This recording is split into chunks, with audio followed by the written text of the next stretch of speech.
Assalamualaikum warahmatullahi wabarakatuh.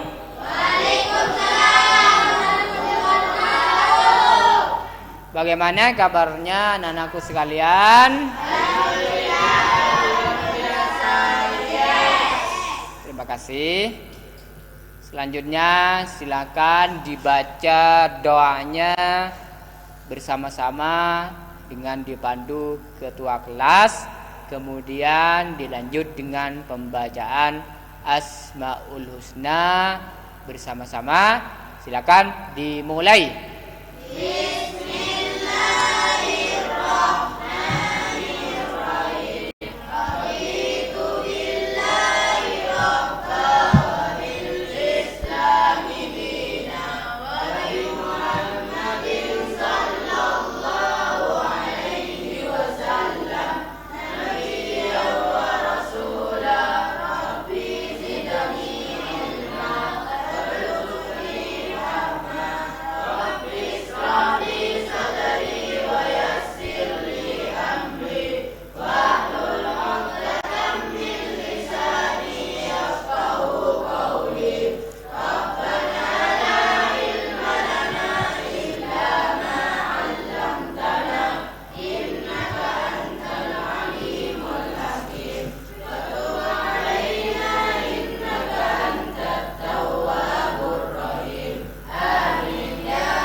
terima kasih. Selanjutnya Bapak akan mengecek kehadiran kalian hari ini.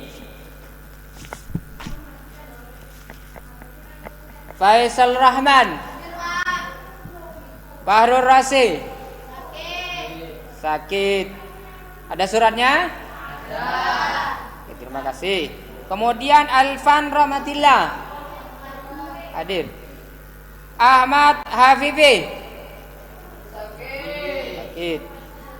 Ada suratnya juga? Ada. Ahmad Sofyan, hadir. Luqmanul Hakim, Mohlis, Muhammad Dolis Afandi, Muhammad Farid, Nasihin, Fitri Ramadhani, Habibur Rahman, sakit. Sri Aningsi, Masrura, Hajima, Ida Laila, Ainatul Subriya. Oke, berarti yang sakit 3 orang. Mudah-mudahan cepat sembuh ya. Baiklah, selanjutnya sebelum Bapak melanjutkan materi hari ini, perlu Bapak tanya kepada kalian tentang materi yang Bapak jelaskan di pertemuan kemarin. Hari ini Bapak melanjutkan pertemuan yang kedua dari pertemuan yang kemarin. Masihkah di antara kalian ada yang masih ingat pertemuan kemarin Bapak menjelaskan tentang apa? Tentang salat sunat muakkad. Baik, terima kasih. Berarti kalian di antara kalian masih apa? Ada yang belajar tadi malam? Terima kasih. Berarti di antara kalian sudah ada yang belajar. Baik, hari ini sebelum masuk pada materi perlu kami berikan persepsi terlebih dahulu bahwa kalian hari ini setelah Bapak menjelaskan materi tentang sholat sunat yang harus dicapai oleh kalian, yang pertama bagaimana kalian ini bisa menyampaikan atau menyebut pengertian tentang sholat sunat muakkad. Kemudian bagaimana kalian ini bisa menyebut macam-macamnya sholat sunat muakkad. Kemudian kalian juga bisa menyebut hikmah sholat sunat muakkad. Setelah itu kalian itu bisa mendiskusikan atau mendemonstrasikan tentang masalah pengertian, macam dan hikmah dari sholat sunat muakkad. Ini kalian harus yang bisa dicapai hari ini, keterangan dari Bapak. Kemudian kalian bagaimana bisa mendemonstrasikan praktek bacaan yang benar dalam sholat sunat muakkad, kemudian gerakan yang benar dalam sholat sunat muakkad. Nanti saya akan panggil satu-satu di antara siswa dan siswi untuk maju ke depan mempraktekkan bagaimana bacaan yang benar. Siap? Siap. Terima kasih. Semangat? Semangat. Semangat. Ini yang perlu kalian dicapai hari ini. Sebelum untuk lebih lanjut menjelaskan bahwa yang paling penting kalian nanti bagaimana setelah Bapak menjelaskan bisa mengaplikasikan di rumahnya, ini yang perlu, atau mempraktikkan di rumah. Ini yang sangat diperlukan keberhasilan kalian mengikuti atau belajar hari ini. Siapa anak-anakku sekalian? Ya. Oke. Baiklah, masuk pada penjelasan hari ini. Bapak akan melanjutkan penjelasan materi masalah salat sunat muakkad, bahwa pengertiannya adalah menurut bahasa berasal dari kata akadah, artinya menguatkan. Sedangkan menurut istilah adalah sunat, salat sunat yang dikuatkan atau sangat dianjurkan, sebab Nabi Muhammad selalu mengerjakannya selama masih hidupnya. Ini adalah pengertiannya dari salat sunat muakkad. secara bahasa dan istilah. Kemudian adalah hikmah salat sunat muakkad. Hikmahnya perlu diketahui bahwa ini ada 4 macam hikmah yang bisa diperoleh bagi orang yang melaksanakannya. Yang pertama adalah dapat menambah rasa cinta kita kepada Allah Subhanahu wa taala dan mendekatkan diri kepada Allah Subhanahu wa taala. Ini adalah hikmahnya kita melaksanakan salat sunat. Bagaimana ini adalah kita rasa cintanya bertambah dan rasa ketaatannya kepada Allah. Ini hikmah yang pertama. Yang nomor 2 adalah hikmahnya adalah menyempurnakan kekurangan salat fardu. Misalnya, kalian ini salat fardunya sering bolong, ketiduran dan sebagainya. Maka rajin-rajinlah kalian melaksanakan salat sunat muakkad. Salat sunat muakkad ini adalah, saya jelaskan nanti macamnya. Di antaranya apa saja yang bisa menyempurnakan salat sunat fardu.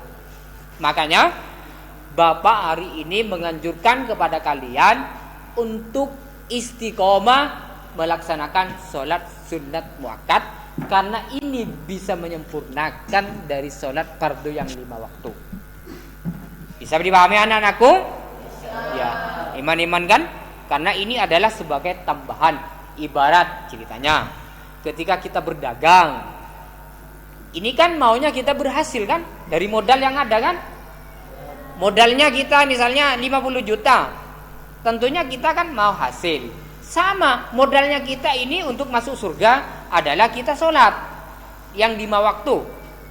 Kemudian untuk kita keberhasilannya, tambahannya untuk bisa ada omset hasilnya dari sholat fardu itu, menyempurnakan kekurangan sebagainya, maka ditambah dengan sholat sunat muakkad. Ini sama. Makanya kekurangan, kelemahan dari sholat fardu bisa kita tambah. Jangan khawatir, jangan kecil hati nak. Bisa dipahami ya? Ini adalah hikmah yang nomor berapa? 2. Yang nomor 3 adalah menghapus dosa dan kesalahan yang telah kita lakukan. Yuk, misalnya kita mengerjakan tadi pagi ghibah, tadi pagi kita cerita-cerita tetangganya, maka kita ingat, ya Allah, ini dosa sebenarnya. Kita menggibah, kita cerita tetangga orang lain. Maka kita ingat, kita yuk sholat sunat muakkad sebelum sholat duhur, setelah sholat duhur, sebelum asar, setelah maghrib, setelah isya, sebelum isya, dan sebelum subuh. Maka ingat kita. Ini dalam hikmah dari sholat sunat muakkad. Kemudian yang nomor 4, hikmahnya adalah jika dilaksanakan di rumah, memberikan keberkahan bagi penghuni rumahnya. Loh, ini luar biasa nak. Yuk perhatikan di antara kalian, bahwa ketika kalian melaksanakan sholat sunat muakkad di rumah, walaupun bukan rumah mewah, bukan rumah yang bagus, tapi kalian ini rutin istiqomah melaksanakan di rumahnya, maka rumah itu bisa megah, bisa berkah kepada pemilik si rumah itu. Adakah kalian ada yang mau? Silakan. Mau kan semuanya kan? Ya. Untuk hidup di rumah yang berkah kan? Ya. Tuh. Ini adalah hikmah dari sholat sunat muakkad yang nomor 4. Makanya jangan kecil hati di antara kalian. Oh, saya orang miskin, tidak punya rumah yang bagus, tidak punya rumah yang mewah, tapi rutinlah istiqomahlah melaksanakan sholat sunat. Maka ketika ada orang yang datang ke rumah kalian, walaupun keadaan rumahnya seperti biasa, tapi keadaannya tenang, hidupnya megah, sempurna, orang hadir ke rumah kalian. Ini berkah dari sholat sunat muakkad. Anakku sekalian, bisa dipahami ya? Oke. Kemudian adalah macamnya. Macam-macamnya ini ada 5. Ya. Yang pertama adalah sholat rawatib.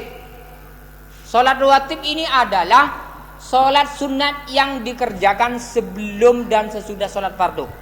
Saya yang telah sebutkan tadi bahwa waktunya sholat rawatib sebelum dan sesudah sholat fardu yang 5 waktu, yaitu sebelum duhur, setelah, dan sebagainya. Itu adalah perlu diketahui bahwa sholat rawatib. Kemudian yang nomor 2 adalah sholat tarawih. Sholat tarawih ini adalah sholat yang sunnah yang dilakukan pada malam hari selama bulan Ramadan. Makanya kemarin sudah kita melaksanakan Ramadan, puasa Ramadan. Tentunya kalian itu bisa melaksanakan sepenuh malam Ramadan dalam tarawih.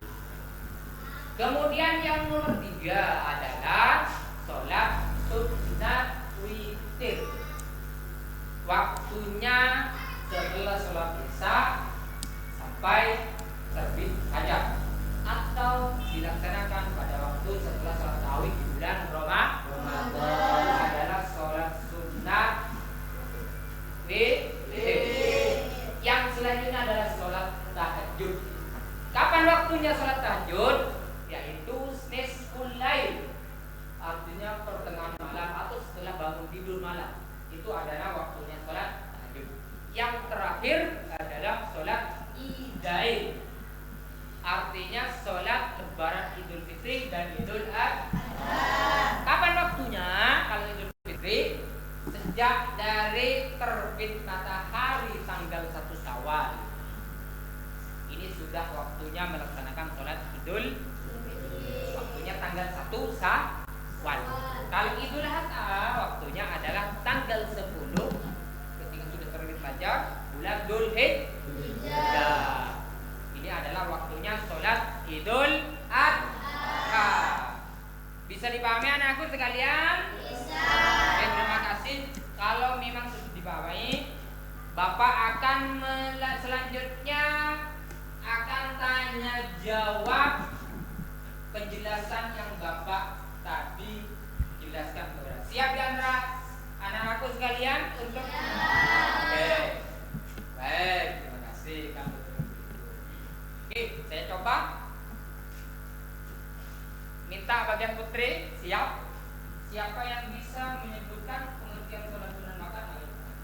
Saya, Pak. Oke. Adalah sholat sunnah yang dikuatkan atau sangat dianjurkan untuk dan selalu mengerjakannya.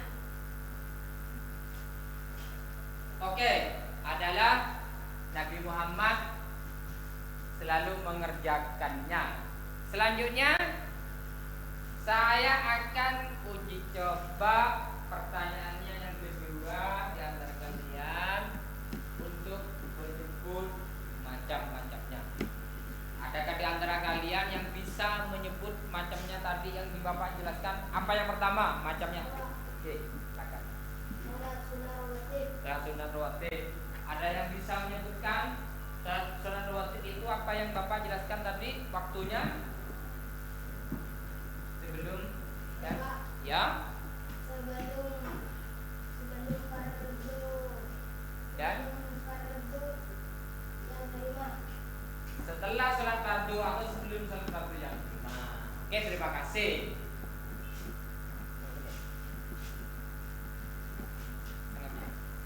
Kemudian saya lanjut pertanyaan berikutnya. Tadi ini bisa menjawab. Awas, oke. Yang nomor 2 yang bisa menjawab Putri. Oke, apa? Sholat sunat tahajud. Kemudian saya tanya lagi. Masih, ayo. Di antara kalian, macamnya sholat sunat rawatib yang nomor 3 apa? Oke. Sholat sunat tarawih. Oke. Masih ada lagi macamnya apa di antara kalian bisa yuk? Yang tangan. Yang siap. Di antara putra. Oke. Sholat sunat witir. Terima kasih, tepuk tangan semuanya. Alhamdulillah, ternyata kalian itu bisa menjawab macamnya dan pengertiannya tentang masalah sholat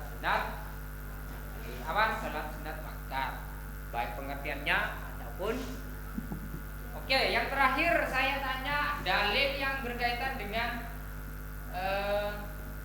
sunat makan di antara kalian. Yuk, putra atau putri? Ya, Pak. Oke. Silakan. Diriwayatkan dari Imam Bukhari, Ibnu Umar berkata, saya menjaga 10 rakaat amalan Nabi Sallallahu Alaihi Wasallam, yaitu 2 rakaat sebelum zuhur dan 2 rakaat sesudah zuhur, 2 rakaat sesudah maghrib di rumahnya, 2 rakaat sesudah isya di rumahnya, dan 2 rakaat sebelum subuh. Oke, terima kasih. Berarti sudah bisa yang menunjukkan ini. Selanjutnya, Bapak akan memanggil di antara kalian ke depan maju, mempraktekkan bacaannya, mempraktekkan gerakannya yang benar. Ya, hanya saya akan buktikan di antara kalian bisakah mempraktekkan, memperagakan bacaan yang benar, kemudian gerakannya yang benar. Saya panggil bagian, saya tunjuk ya. Kali ini sekarang saya tunjuk. Silakan sampean, Faisal, maju ke depan. Yuk. Ya. Di sini. Ya. Siap-siap yang lain nanti saya coba untuk silakan. Faisal, silakan dibaca niatnya sholat sunnah qobliyah at-dhuhri dengan gerakan takbir yang benar, kemudian dengan bacaan iftitah yang benar, dibaca dengan nyaring yang benar. Silakan dimulai. Usolli sunnatal qabliyatan tuhri raka'ataini sunnatan lillahi ta'ala. Allahu akbar kabira walhamdulillahi katsira wa subhanallahi bukratan wa asila. Inni wajjahtu wajhiya lilladzi fatara as-samawati wal arda hanifan musliman wa ma ana minal musyrikin. Inna salati wa nusuki wa mahyaya wa mamati lillahi rabbil alamin la syarika lahu wa bidzalika umirtu wa ana minal muslimin. Allahu akbar. Terima kasih. Berarti ini adalah yang pertama. Saya kemudian akan uji coba dalam bacaan Fatihahnya. Kemudian saya panggil lagi nih, silakan untuk bacaan niatnya dengan gerakan rukuknya yang benar. Nanti saya akan panggil bacaan Fatihahnya. Oke. Silakan Sufyan dibaca niatnya sholat apa tadi Bapak yang suruh? Qobliyah at-dhuhri dengan takbir yang benar, nggak usah baca iftitah, kemudian gerakan takbir yang benar, gerakan ruku yang benar. Silakan. Usolli sunnatal qabliyatan tuhri sunnatan lillahi ta'ala. Allahu akbar. Ya, ididanya. Silakan.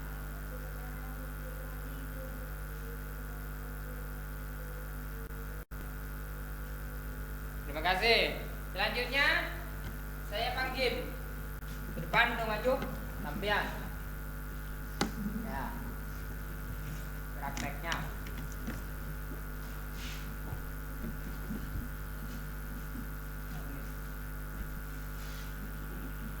Kemudian Solehin, silakan. Saya mau tahu bacaannya sampean. Apakah bisa membaca Fatihah ketika dalam sholat dengan benar, kemudian surah pendeknya dengan benar. Silakan dibaca niatnya dulu sholat sunat. Sampean terserah. Yuk.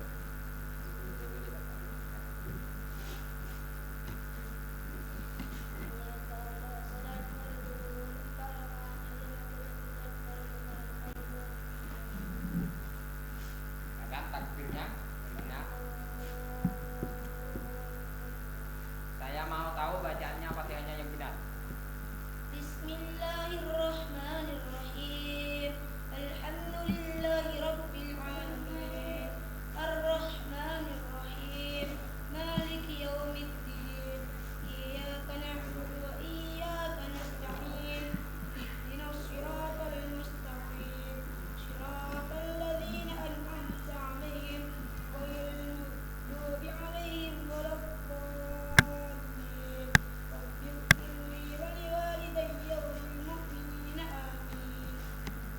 Dilanjut dengan surah pendeknya. Bismillahirrahmanirrahim. Qul a'udzu birabbin nas, malikin nas, ilahin nas, min syarril waswasil khannas, alladzi yuwaswisu fi sudurin nas, minal jinnati wan nas. Terima kasih. Silakan kembali kepada tempat. Salihin. Baik anak-anakku sekalian, bisa dipahami keterangan Bapak tadi? Bisa. Alhamdulillah. Baik, hari ini saya Bapak akan cari kesimpulan bahwa sholat sunat wakat ini memang selalu dianjurkan oleh Rasulullah. Intinya kalian ini jangan malas-malas sebagai tambahan kesempurnaan dari sholat fardu yang lima waktu. Kemudian adalah bisa memberi keberkahan dalam hidupnya. Ini bisa dipahami ya? Anak-anakku bisa praktek nanti di rumah? Siap semuanya? Oke, siap. Terima kasih. Kalau seperti itu, Bapak akan tutup pertemuan kali ini. Kita akan bertemu di season berikutnya, di pertemuan ketiga nanti. Sebelum kita tutup, mari kita membaca doa bersama-sama dipandu dengan ketua kelas. Doanya dibaca. Bismillahirrahmanirrahim. Rabbana anfa'na bima 'allamtana rabbi 'allimna alladzi yanfa'una rabbi faqqihna wa faqqih 'alana wa qarabatin lana fi dinina ma'anil kul li'unna wa takar rabbi waghfirna wa faqqih lima batati qawlan qadiran karama warzuqil kulla halalan daima wa illaha liya ulama waqtadil khairi wa nafa kulla syarr wa salatullah intajal mustafa manilal hakim ta'ala wal baqa bi kitabil fi'in nasibika wa ala sahril kiramin syurafa wa ala sahbil nasabil Quran. Terima kasih. Kami akhiri. Wassalamualaikum warahmatullahi wabarakatuh. Waalaikumsalam.